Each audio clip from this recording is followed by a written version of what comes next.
Hi, welcome back to the Crossroads Calligraphy YouTube channel. My name is Renee, and today I'm sharing with you a special project featuring gold leaf and hand lettering.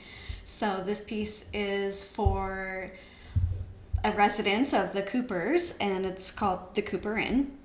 And it's a gift in appreciation for friendship and encouragement and all around warmth.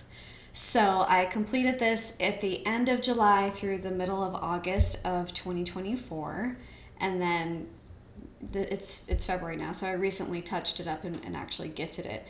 But the piece itself is 20 inches wide by 10 inches tall, and then it's matted.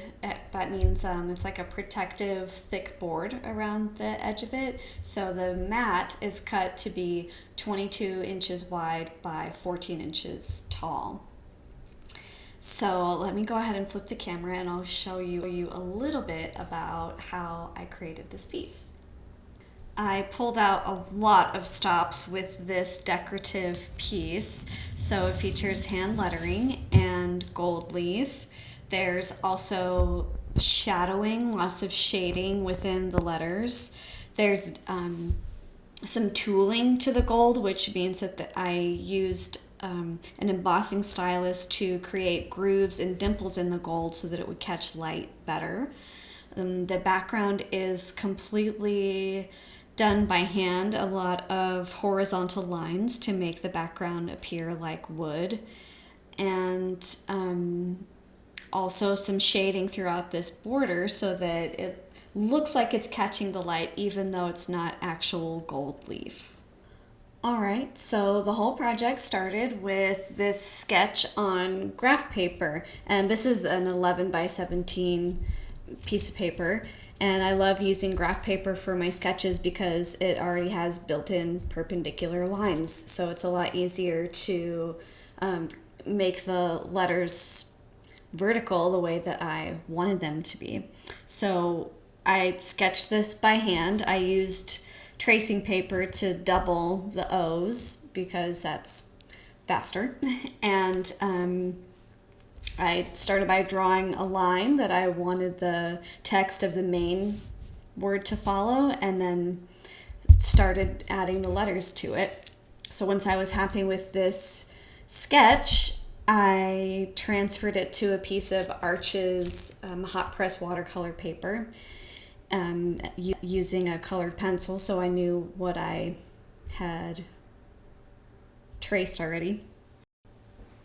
So I used two different types of adhesive to lay all around these fine areas where I knew I wanted the gold to be.